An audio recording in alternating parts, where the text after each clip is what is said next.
cannot possibly plan for every contingency. They can't. Well, I watched the original video many years ago about the story about CO2, which was a propaganda deal from Margaret Thatcher during the coal strike. We might lose the power grid. I mean, who knows? The grand solar minimum with volcanoes, with earthquakes, with solar flares penetrating Earth's magnetic field when it's down. I mean, right now, this is the weakest we've seen it in 200 and some years. But I did notice a huge difference this summer. Very difficult to grow anything. We planted things over and over and over up here just to try to get something to grow. I've always kind of been interested in the cycles, and my background of taking botany and horticulture classes basically found out there was larger cycles repeating over smaller cycles, and even larger cycles of ups and downs in climate, dry periods, warm periods, cold periods, wet periods. I look at details. I was raised in the military. My father was a lieutenant colonel in the Air Force. He was a pilot. At the end of his career, he was a helicopter rescue pilot in Vietnam before he got shot down. He was always like, Cynthia, it's not enough to have a plan A and a plan B. You better have a plan C, D, E, and F, because if anything has taught me anything, stuff goes all to pieces in seconds, and you better have a backup plan to your backup plan to your backup plan. I think the most important thing for people to do is to try to build their relationships with the people in their neighborhoods and their community, depending on how big their community is. And they really need to get to know what other people are doing and how they're thinking. Because if anything happens, that's the people that's going to be knocking on your door. And I think the other thing is kind of keep your mouth shut. Thank you for staying rational and sane, and I'll talk to you again. I wasn't expecting a lot of callers tonight. Well, and this is the beginning. It was so good. It was better than watching the Cleveland Browns. Wow. Matt taking shots on the live show. Please join us for our next call-in show on Patreon. Like our supporter Richard said, no one is as smart as everyone working together.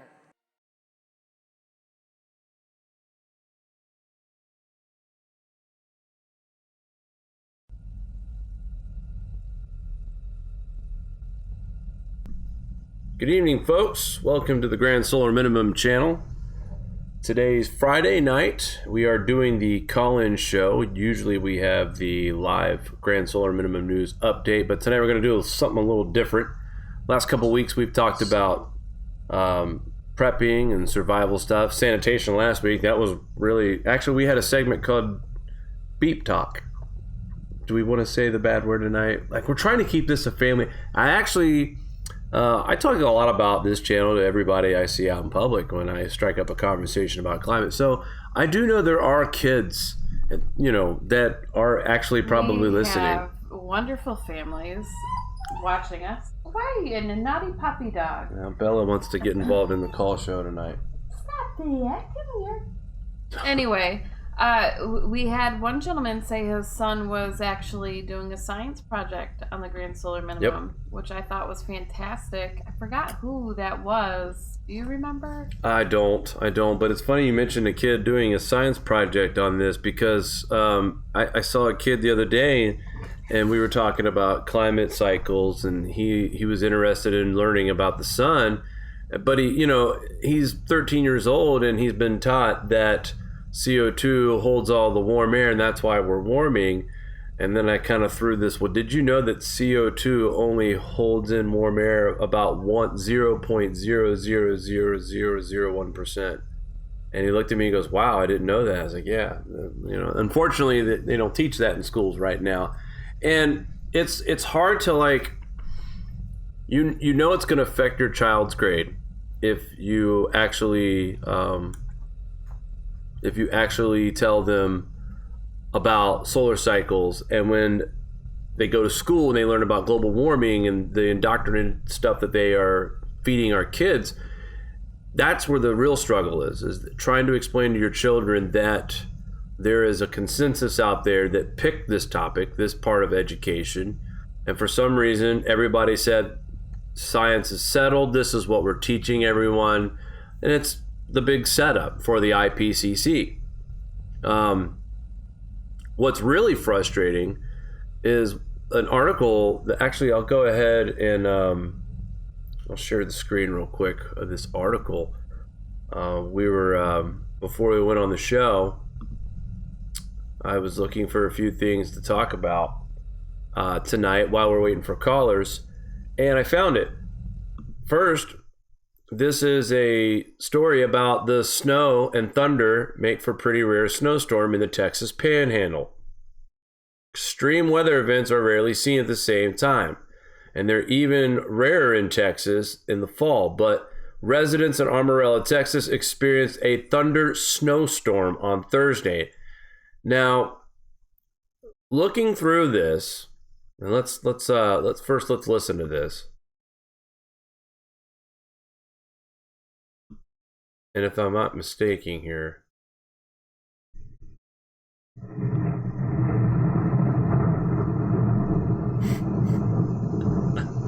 let's play that again, folks.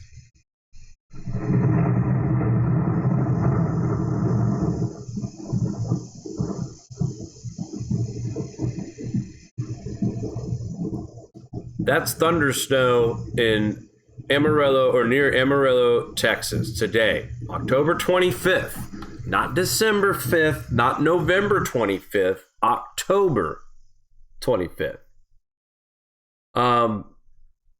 Here's the crazy part.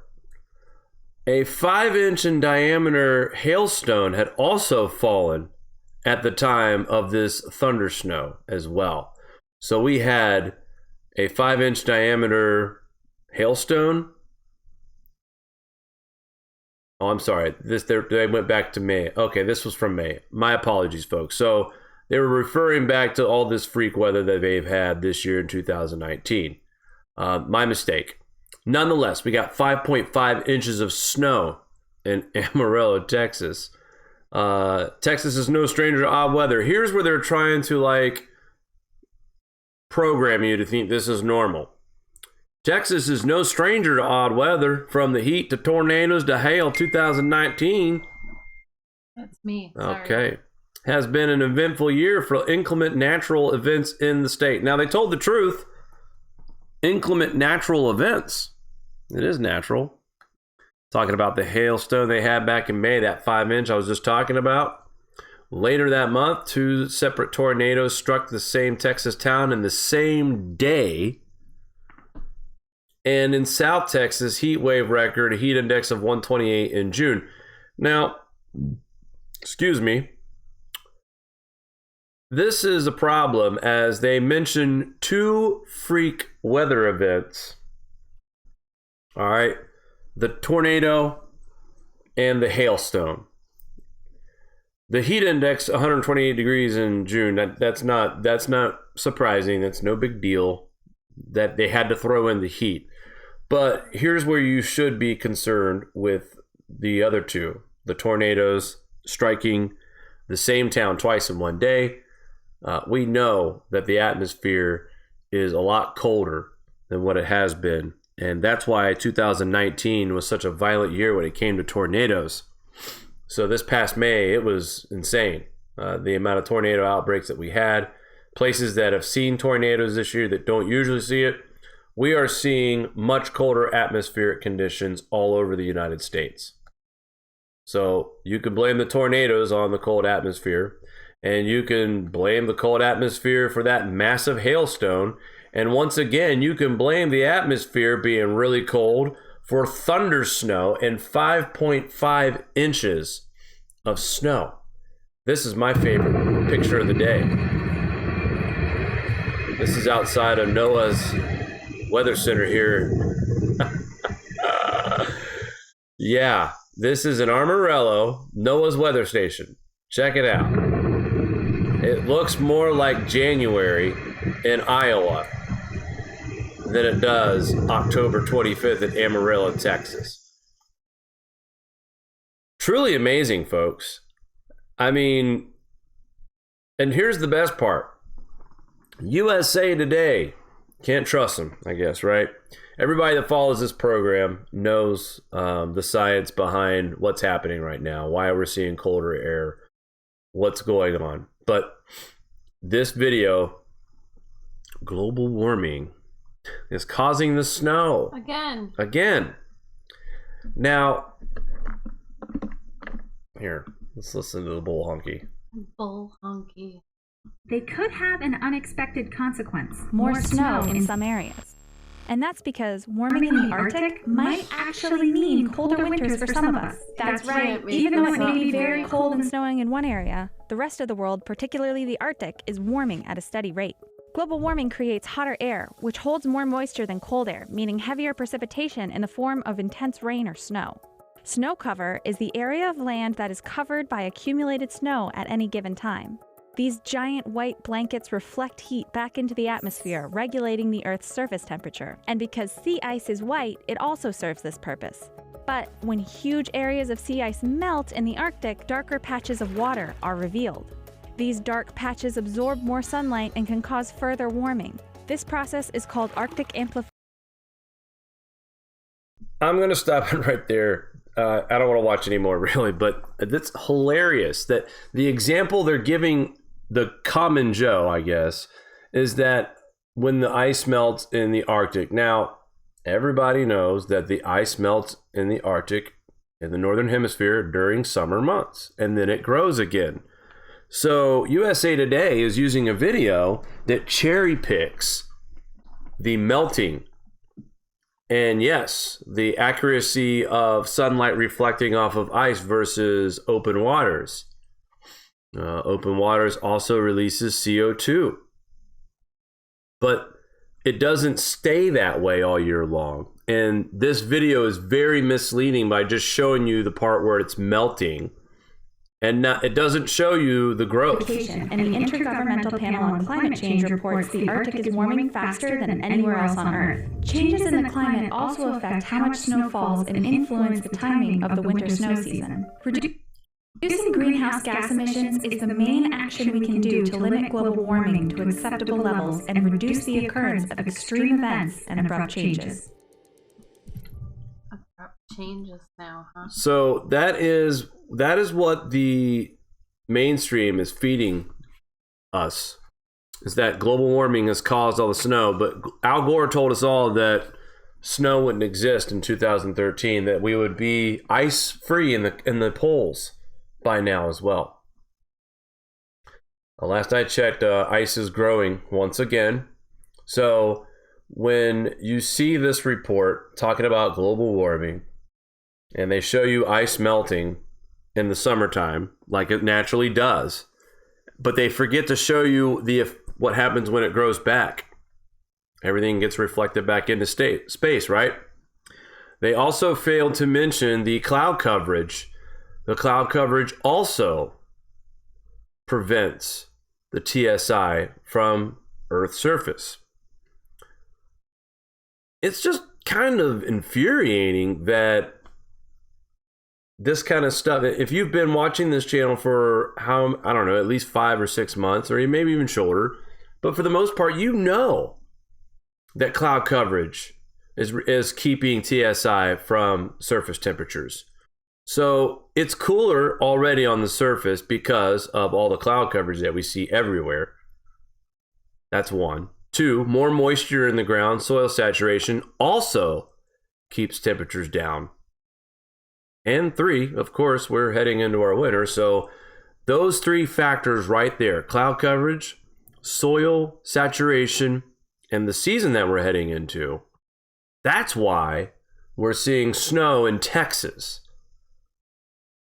Let's go to our space weather station. The TCI at the top of the screen is the thermosphere index, okay? Thermosphere climate index. That is the very top part of our atmosphere. And right now it's sitting at a 4.39. It actually might have changed, but I'll show you the record and the record high and the record low for TCI. Here we go. So over here on your left of your screen, you will see, let's grab this. There is, today is up to 4.53, and that has a lot to do with the solar wind that we're experiencing, the highly charged particles bombarding our atmosphere. So it is it is heating it up just slightly, but this is 4.3 today, all right? The maximum or the minimum is 2.05. That was a record set in 2009, which we are approaching the same point of our minimum that this record was set here between now and late 2020. So the fact that we're not that far away from the record low temperature in the TCI.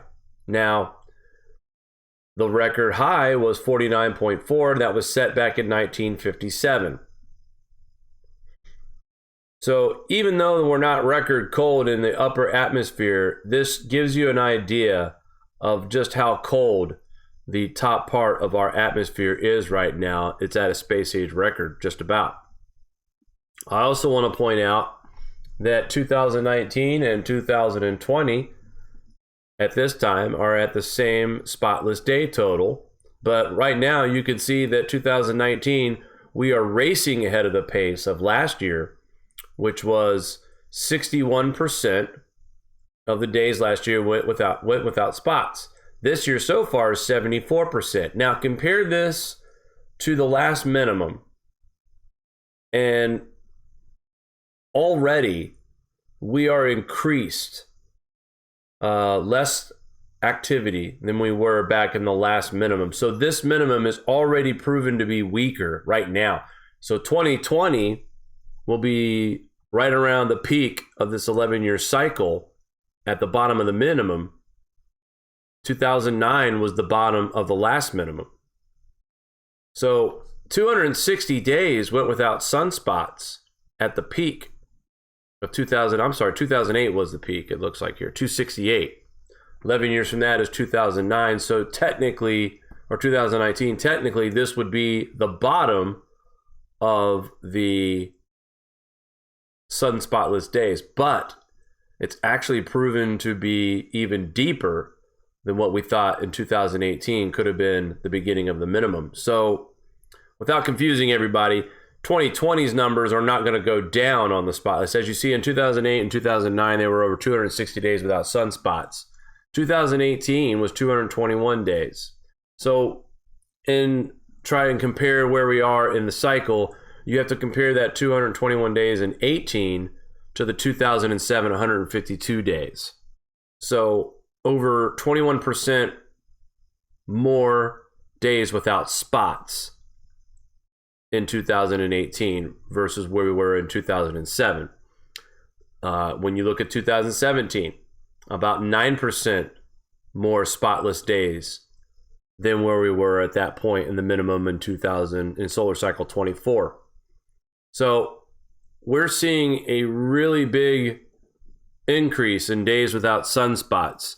And the Starman actually has, David Birch on Twitter, has actually made a really good chart that's showing us that right now, currently, from the 11-year cycle, peak to peak, right now we're at 500 days, over 500 days without sunspots, and we're not even halfway through the minimum stage of this period. So we're going to be well over 1,000 days without sunspots in that 11-year period.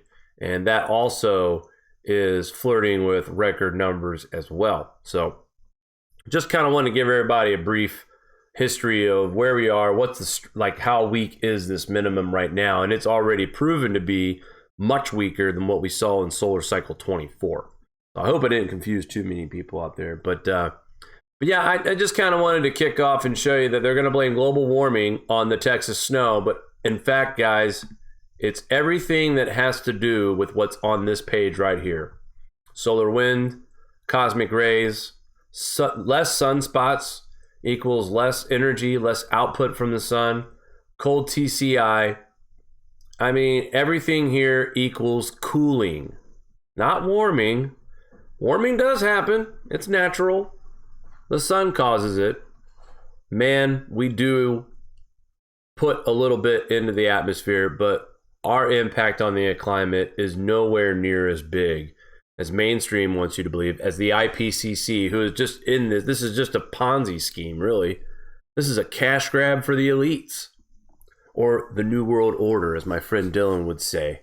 By the way, if you're out there tonight listening, Dylan, how's it going? Stop it with the Is bromance. he out there? God. Is he in the chat? Gag me. Is he in the chat? No. Oh, okay. I mean, he might be tired. Yeah, long day. Anyway. All right, guys. Where's the callers at? They're... Everybody being... we have one. Are you ready? Oh, how long have they been there, Mari? Just call. Wait. This Matt Bros calling in. Which one? Well, I guess here we go. Let's see. Yeah. The old-fashioned way. Well then, sir, your ears must have been burning. How's it going tonight, Matt? Good, Jake. How are you doing?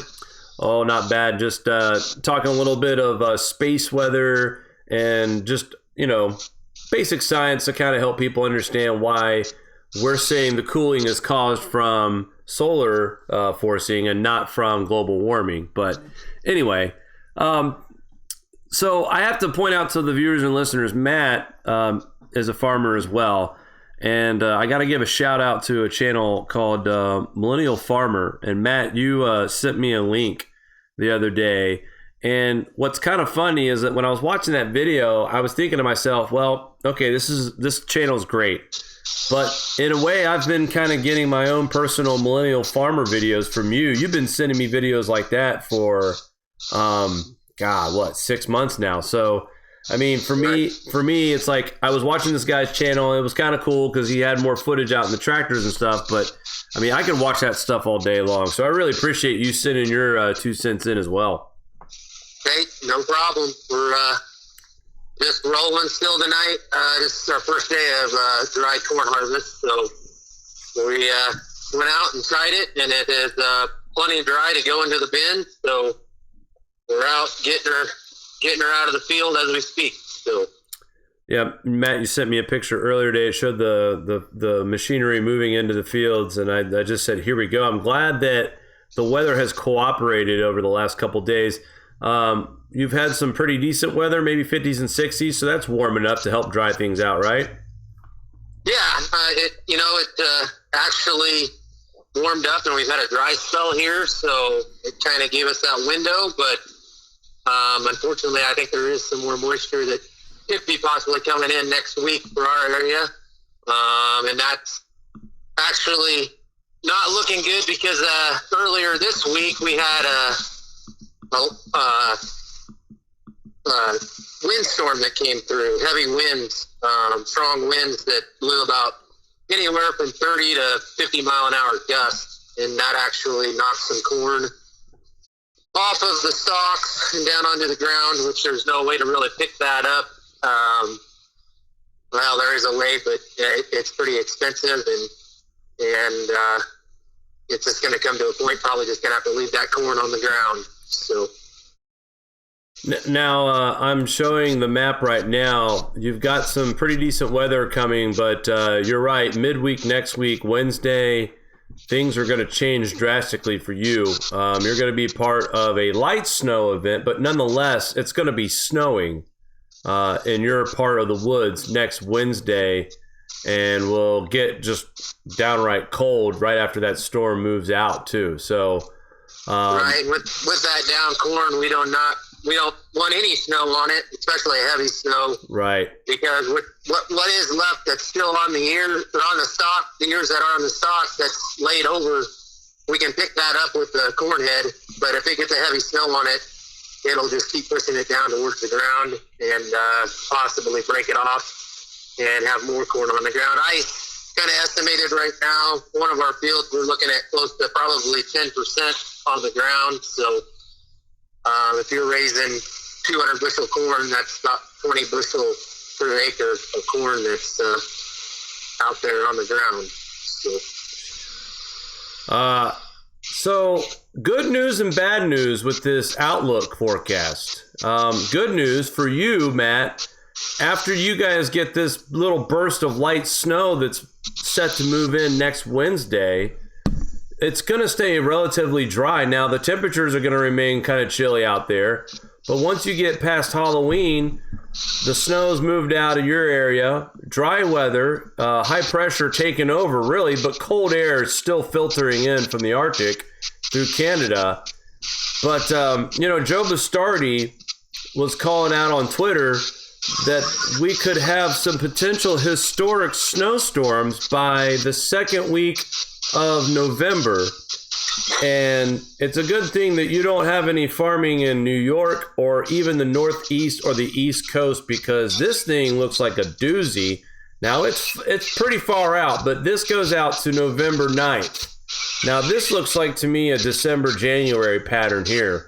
But nonetheless, we have a pretty major system developing right over the heart of Ohio. Columbus, Dayton, Springfield, Indianapolis, Brookville, Richmond, Indiana. That looks like it's going to be the heaviest snow bands and freezing ice and freezing rain along the Ohio River and the Mississippi as well. But watching the snowstorm develop and the heavy snow starts moving towards the Northeast Saturday into Sunday, this could be a multi-day event snow thing for the Northeast. And that would definitely, right now, I mean, you know, it's far out, but winter, Matt, is going to be here whether we like it or not by early November. I mean, according to this GFS forecast, about 65% of the United States will have its first snowfall by the 9th of November. Yeah, I mean, you know, and last year, I mean, it was around that time period too, if maybe not a little earlier, that we caught our first snow here. So, and that, you know, that just backs harvest up because you have to wait for the snow to get off the leaves and dry back out a little bit again. And then if it gets too muddy, and it warms up. Last year was kind of weird because then it warmed back up and everything got muddy.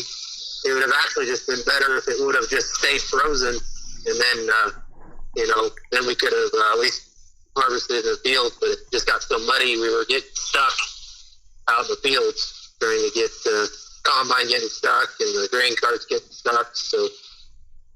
Yeah, I watched the video you sent me with the Millennial Farmer and just showing us, you know, the daily struggles. And what I liked about his videos is his honesty, and when he's talking in the videos, and you could tell, you know, him stopping in the middle of the field that he wasn't expecting to see running water.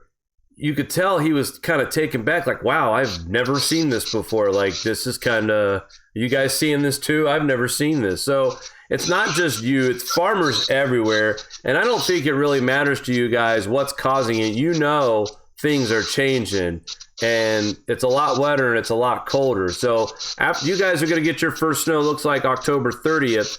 But after that, more dry weather is on the way for you guys for at least another 8 days.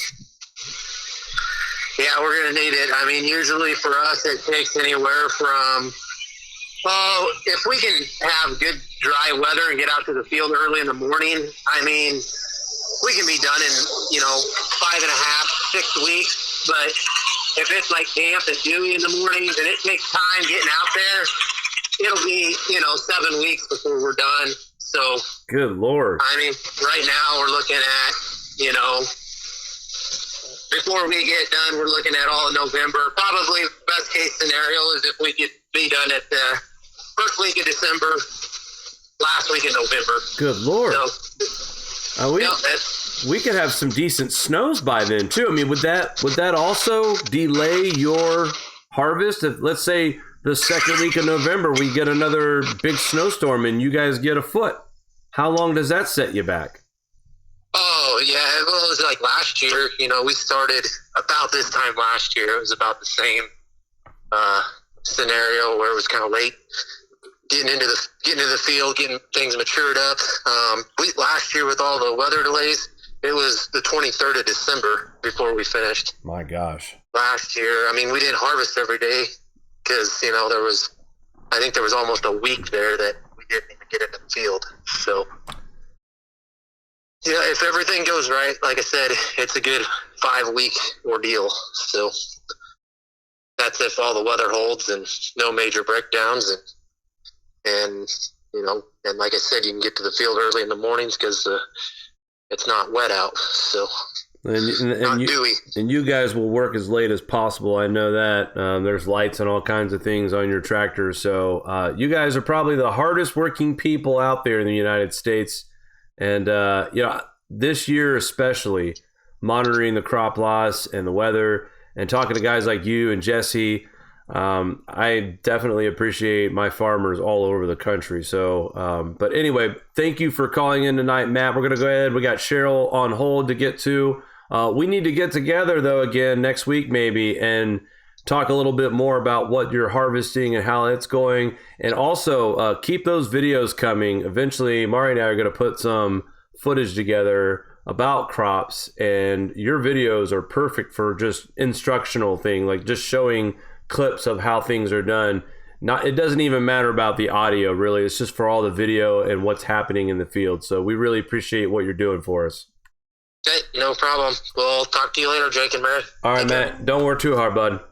Yep, bye. All right, that was Matt. And, that guy, he is a wealth of information.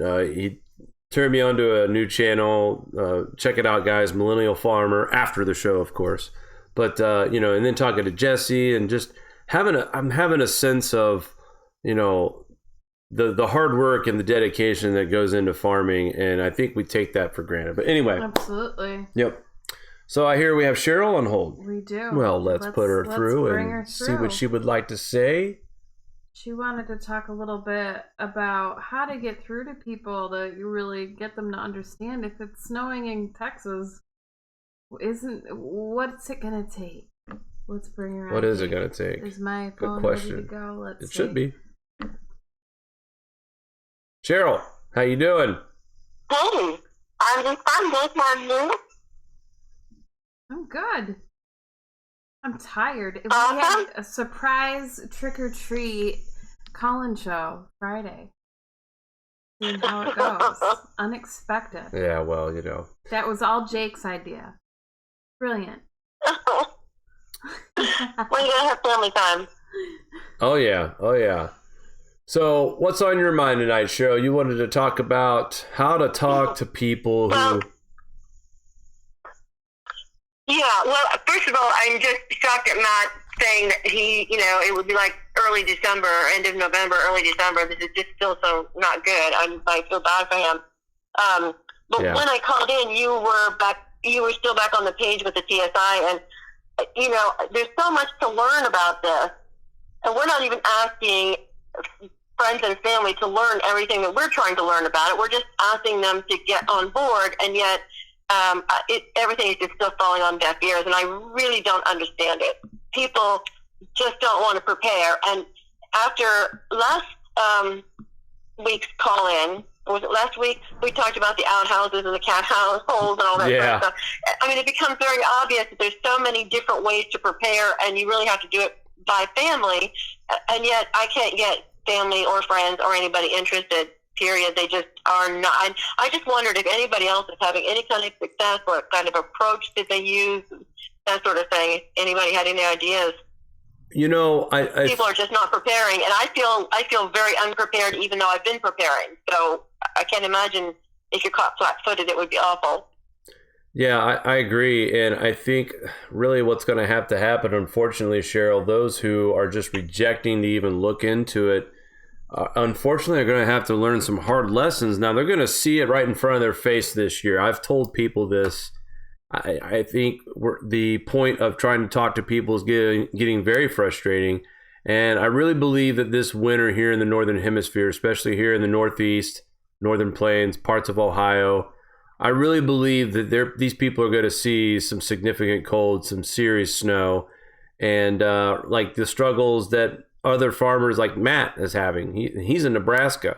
So you could only imagine those farmers in Minnesota and North Dakota and South Dakota and parts of Wisconsin and Montana and Idaho and Wyoming. You can only imagine what those farmers are going through. And, and Nebraska's had some pretty decent weather this year. I know Matt's farm hasn't seen as bad of damage as other crop fields have had this year. Matt will tell you that he feels like everything's in pretty decent shape, and there are some good spots out there.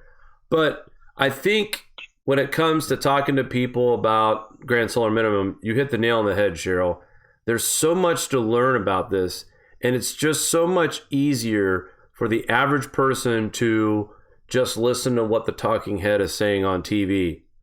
and what they're pushing in the schools. It's just a lot easier to just take somebody else's, hey, they said it was a consensus, so who's going to argue with that, right? Who's going to argue with 97%? And it is frustrating. It's sad. And I haven't yet found a way to talk to people about grand solar minimum and global cooling. There's no real short way about it. It really has to be a, hey, you know, next time I see you, let's go out and let's go grab a beer, or let's go get some lunch. And it's really going to take a sit down, their full attention, phones down, no TVs on. I mean, that's the only way you could really sit someone down and just kind of talk to them, not like frantically or panicked or anything like that, but just, to me, if you're going to get somebody to listen, it's going to have to be in an intimate setting. Am I right, Mari? I mean, you gonna let me talk? Yeah. Oh my goodness! I'm just. I'm going to mute your mic. We're sharing. Anyway, I want to discuss this absolutely. How difficult is it to address the global wealth distribution scheme? I've been trying to explain this to people, and they'll send me articles from The Guardian in defense of the carbon tax system. And I'm just like, how can you make it any more clear? This is a group of very wealthy, rich people picking everyone's pockets. To me, it's so blatantly obvious. And a lot of people are like, well, you know, this is all just conspiracy. You know, there is no, you know, rich people taking advantage of things. Everything is normal.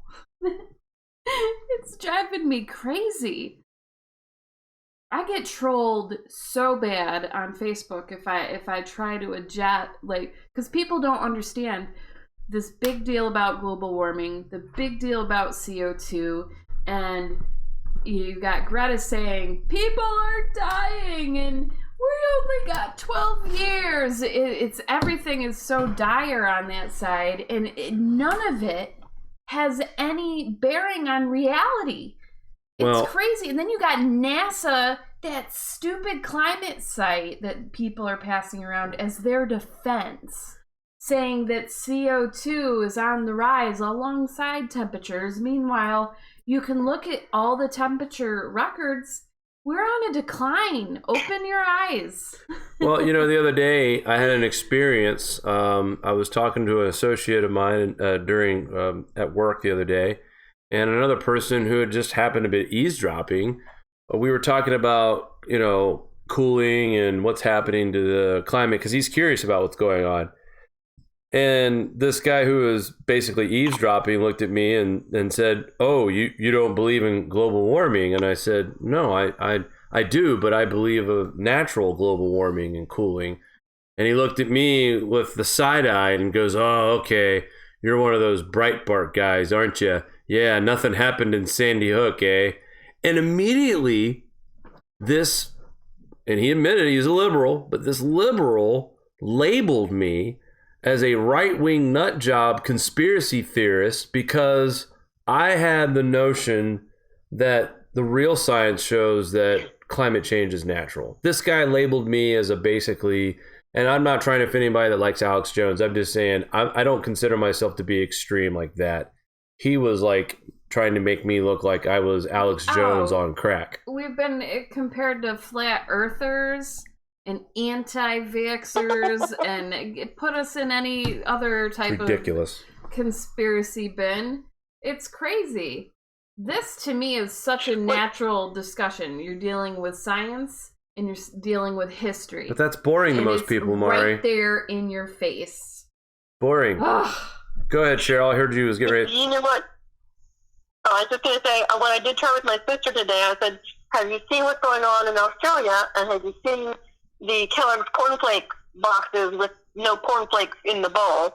And I said, have you heard that their stuff is going to go up 30 or more % in the prices? And so I kind of approached her that direction to try to see if I could get her to, I said, it's just a matter of time before it comes here. I said it's not going to be limited to Australia. Their season is just a little different than ours, and they're, so I explained what was going on down there. So I don't know. I'm going to let her percolate on it and cross my fingers.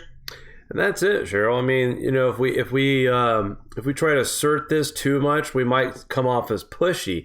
And I think that you doing what you just did with your sister, dropping the little bit of nugget of information and letting her think about it for a minute, let her chew on that, and then maybe in a couple of months, all of a sudden she notices food prices are going up, cereal's higher. What's going on? Wait a minute, my sister told me about this a few months ago.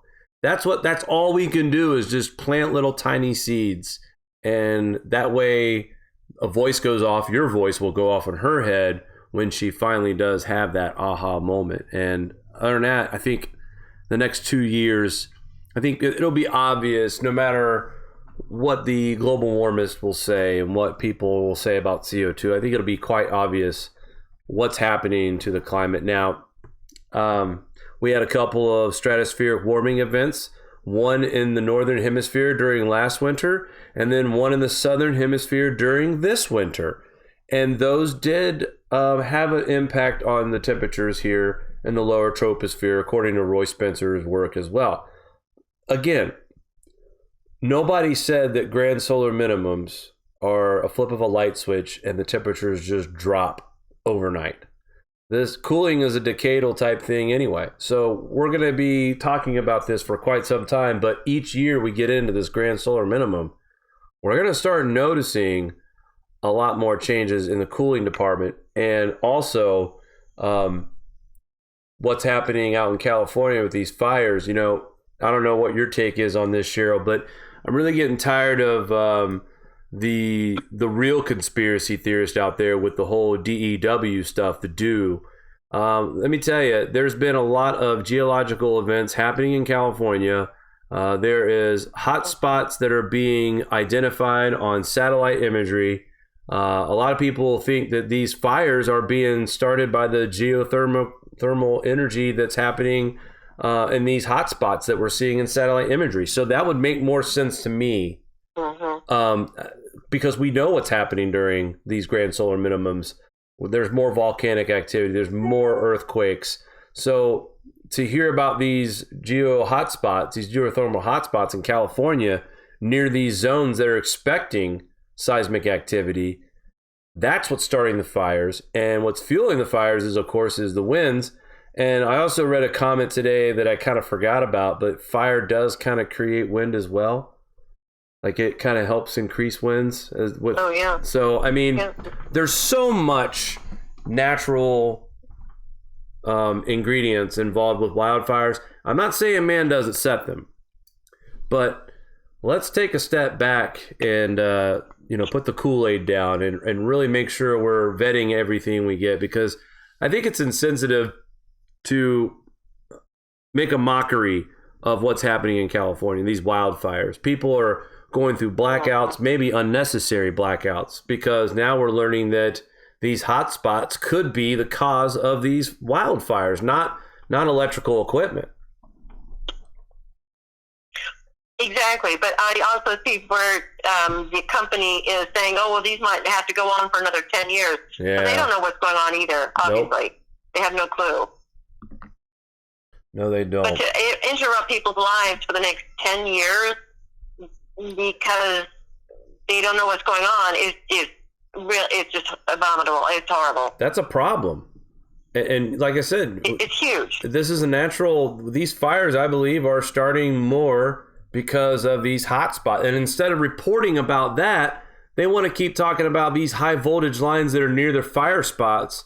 Well, that's probably what started at PG&E, There's something funny about the whole blackout situation. And I think California, being one of these states that wants to welcome the Green New Deal with open arms, I think they're getting people ready for what's to come over the next 10 years and then some. Honestly, that's just my opinion. I could be a little conspiracy theorist there as well, but to me, they're ignoring the obvious and trying to train everyone to believe that these cutting the power events are useful, which I don't agree with at this point.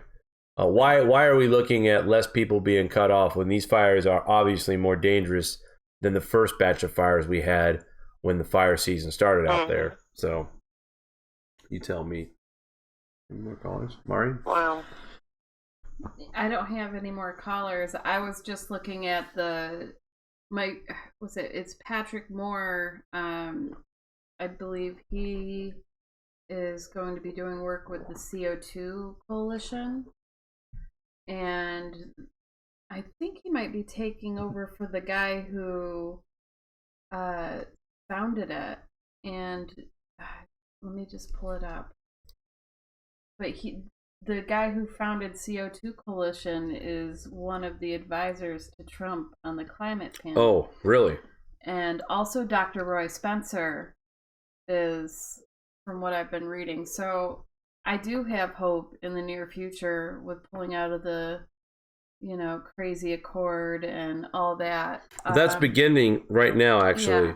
So I do have hope that the tides will turn, but what people need to realize when getting into the topic is that most of what they've heard is propaganda for this crazy money distribution. It makes sense very clearly. And there's even a few articles where...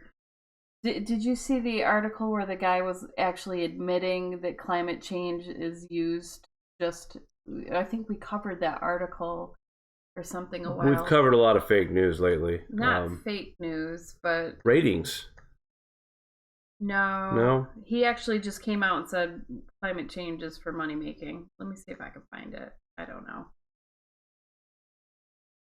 So, Cheryl, you're in Maine, is that correct?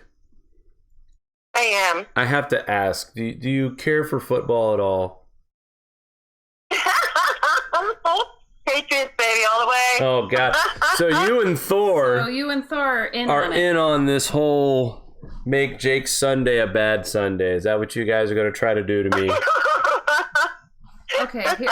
We really need a win. Could you please just call in a favor for us? I mean, you guys will only have one loss. We only have two. Let's, come on. I sound like Bernie Sanders right now, but I'm begging. Oh my gosh, no, it's Patriots, baby. Well, we shall see. I guess Monday if I'm not on the air Monday morning, we all know why. I've locked myself in the basement and gotten rid of all my Browns gear. Oh, golly. Well, I'm just trying to find that Mari's article. finding Okay, something. well, I'll let you guys go. Thank you for calling in, Cheryl. We appreciate I'll let you go, but if anybody's got ideas, just put them in the comments, because I'd love to keep working on it. Well, I think your question and your concern, it should be maybe a possible, well, hopefully we can get enough people to participate to actually call in and suggest ways to sit people down and talk. So we appreciate the call and definitely the suggestion as well. All right, next time then. Bye-bye. See ya. It's a hard topic, and I've tried almost every way imaginable, Jake, of trying to get through to people. I've tried long videos, short videos, medium-sized videos. I've tried being funny with global cooling cat memes. We've tried singing, dancing. What else haven't we done, Jake, to try to get through to people? Well, and High Country Homestead just said, unfortunately, people will come around when it's more than likely too late. And that's what I was kind of getting at with Cheryl. I'm like, yeah, I guess you got to let people learn the hard way. But then again, like, that's going to be brutal as well. It's not going to be like a slap on the wrist and you get a second chance to get it right. You may only get one shot. So, anyway. It's a tough... It is. I mean, like I said, that guy labeled me as a crazy right-wing nut job because I think that climate change is not man-made. You know what it is? It's dogma. People are wrapped up in their own dogma, and you have to rise above it. You got to zoom out farther than your own belief system, and you have to look at the big picture and be objective. And that's very difficult for people. It seems like society's gone mad with, you have, Canada's going crazy with their recent election. we're underway with our election and the primaries and all that. It's like mass chaos. I was talking to Jake earlier. There was a poll about how many people thought we were headed towards a civil war, and it was like over 50%. I don't know where that came from. I just browsing online saw that. So I don't know, Jake. What do you think? I don't think anymore. I just report. Good. It's not a good situation, and a lot of it can be exhausting. I find sometimes if I comment on social media groups or just put a comment in something I see, these alarmists are just vicious. They go and attack, and what I find is they sort of are like energy suckers. And as much as I would like to waste my life force debating them and trying to show them the facts and be rational and try to teach, the longer you get into that trap, the more you realize they will never hear any logic or reasoning that you have to say, because it's just they have their own beliefs. They're locked into it. They're in their own little rabbit hole, blindsided by anything else. What are you doing, Jake? Are you in the chat with everyone? You are in the chat. Yeah, you're just saying hi while you're talking. Yeah, I'm not typing in the chat. Well, I was just Sorry. reading some of the comments and just, responding here. I think James is going to be okay. But ramen noodles goes a long way for, yeah. Well, hey, I don't mind ramen noodles. How about you? Hey, if I was hungry, I'd eat them if that's all that was there. I mean, it's definitely, it's not the most healthiest food, but flavored plastic or something. But it's delicious. Noodles. And then you flavored foam. No, you just listen. You just chop up some sausages and throw some cheese whiz in there and some hot sauce. How about that meat shortage that everyone's talking about because of multiple factors? We have the congressman, what's his face, in Florida, sort of raising his voice about it. What would you do without meat, Jake? Cockroach juice? Nope. Grasshoppers. No.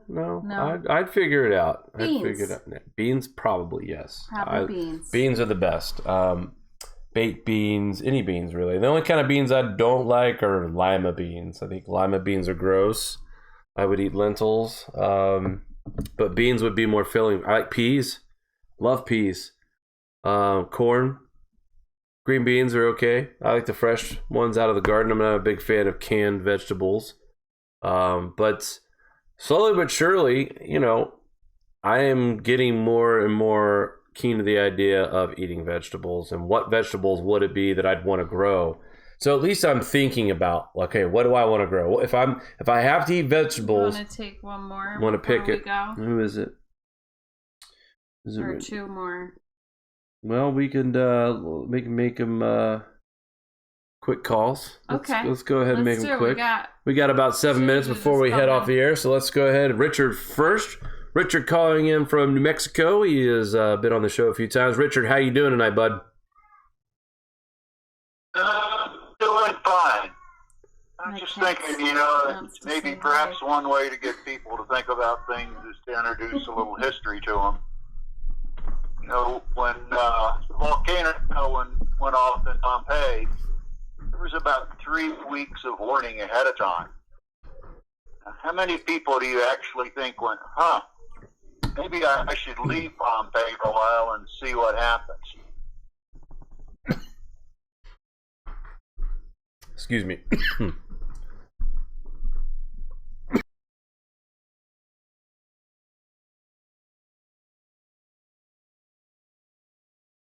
All right, I had to mute the mic there. You're right there, I took a drink and it went down the wrong hole. Sorry about that, Richard from New Mexico. Again, what you're talking about, give him a little history. Wouldn't you agree, though, it would be best done in an intimate situation, like maybe over dinner, like a casual dinner with an old friend, something not serious, laid back, but yet an intellectual conversation. think that's what you're going to have to do. You have to understand you're trying to deprogram people who have been, if they're under 30 years old, they've been programmed for this crap their entire life. It's basically trying to convert them from one religion to another. And if you attack them openly, all you're going to do is turn them off. It's true. So you're going to have to start at the edges and nibble and give them something to think about, like Cheryl was saying. And then you just kind of have to keep poking them very gently. They have to wake up. You cannot do this for them. That's very important. And I've always lived by the saying, you can't help somebody who doesn't want to be helped.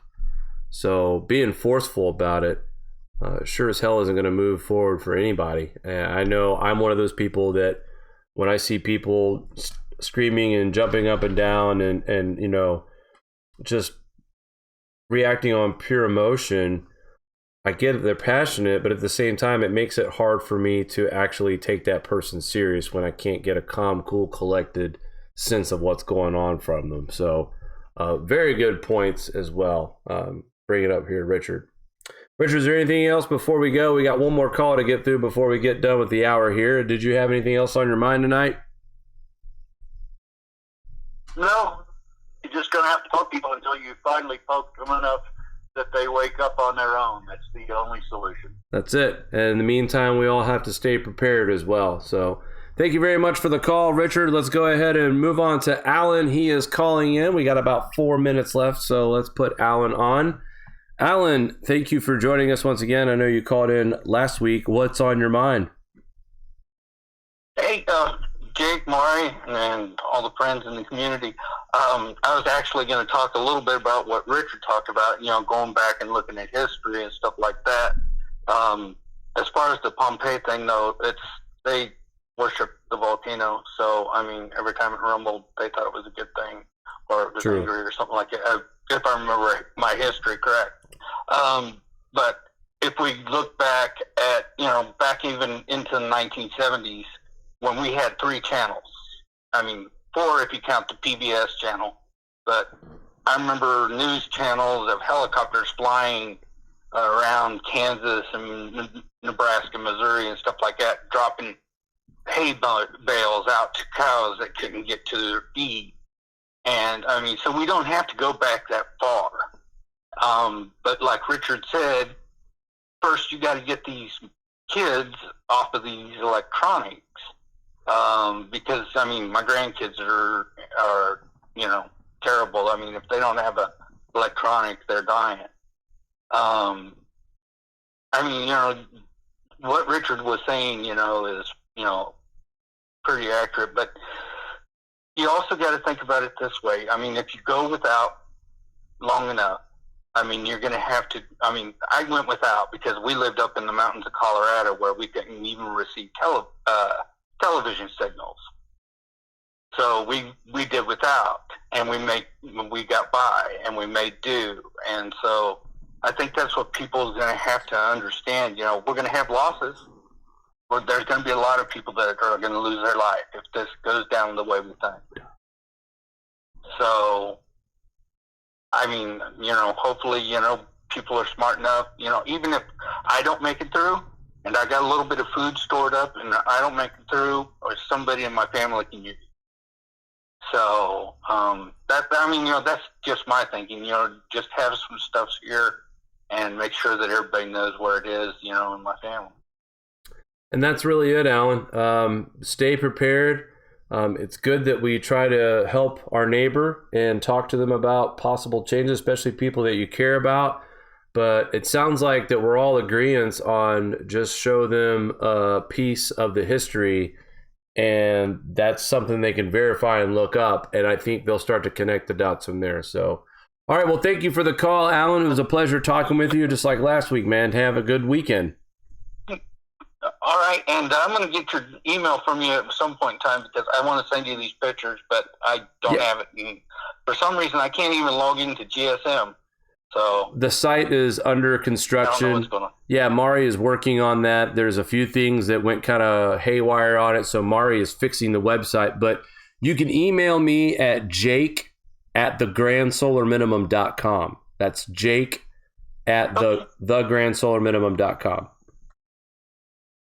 I'll send them to you, man. All right. Thanks a lot, Al. We appreciate the call. All right. Have a good night, everyone. Bye. So, in the chat, quickly before we leave the air tonight, Doug asked us if we had reached the goal. Tonight, I was going to announce we just want to thank everybody in the Grand Solar Minimum community who follow this channel for all your participation in whether you bought a hoodie or a hat or a shirt or a sticker or a coffee mug or made a donation to us on PayPal. We thank you from the bottom of our hearts. We actually reached the goal that we needed to be at this week, earlier in the week. And, you know, Mari and I, we've been doing this for 3 years. We've never had a fundraiser before. We're going to continue to sell shirts and stuff like that. That's not a problem. But, you know, we don't really ever want to have to do something like this again. And the fact that we were successful at the small goal that we set for our viewers to kind of give us a hand here. And you guys were more than generous, and we can't thank you enough. Really, everything couldn't be in a better situation now for Mari and her family and that property that's been in her family for so long. So again, thank you all for participating and your continued support for this channel. It means a lot. We feel the love, guys, and we can't thank you enough. And that was a very successful campaign. And again, like I said, it's something when you get certain challenges and you do everything you can. I had to humble myself to ask, just because I knew that the dedication, the hard work. Look, the YouTube, Google thing doesn't pay us enough to do this full time, because believe me, guys, my heart and soul is in this kind of stuff, this technology of communicating information about what's really happening. I've always been obsessed with the weather, and Mari has done such a wonderful job at creating the website, creating the YouTube channel, and help getting this show off the ground. So, guys, we are super passionate about what we do, and we just really appreciate all the support. So thank you once again, guys. This was a very successful, and again, we can get back to business now. Enough of the fundraiser stuff. We do still have t-shirts and stuff to sell, but no more worry about fundraiser stuff. So thank you again, guys. I can't thank everyone enough. Mari, do you want to say anything before we went off the air? Yeah, I'm very humbled by everyone's support. This community is definitely a blessing and got us out of a bad, little situation with the house. It helped us get over a hump. We still have many hills to climb with it. The next step is trying to get a roof on it. And what is that? A soffit, and oh boy. But anyway, there's a lot of work to be had going forward with it, but I really do appreciate the first step, getting this That was the done. main scare, was the deadline we had for this month. And without meeting that financial obligation, we wouldn't be able to think about planning for the future.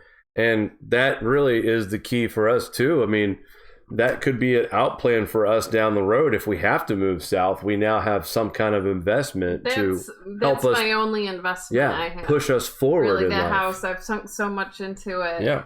Like, I can't walk away from it right now because I have everything I of my life sunk into that, really.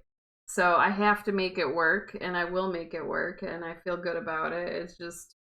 It's exhausting. Well, but anyway, about the site, speaking exhausting, this website, we have been doing some experimenting. I've had a couple people interested in beta testing the two different group forums that I've created. So if you are interested in doing a little test with me on usability, I want to see how you guys like using one format over the other when it comes to sharing information, uploading pictures. Does it work good on your cell phone?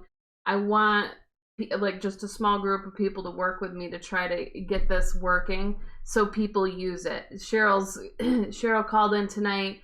She wants to know how to get people on board, how to get people to research it. And I think the website can be a great resource if we have this community group set just alone off of social media. All the dangers of social media. It could Not be being lights threatened. out one day and Yep. everything that we have is gone. So I don't take anything for granted when it comes to our social media accounts, because they can be taken away from us just like that. The website, I can make backups and reestablish in other locations really easily. So to me, it's really important, and it is the foundation of what we do at the Grand Solar Minimum. And I want it to be like a library and a wealth of information. And I want to structure our forums to be like a library, broken up into segments of, say, CO2.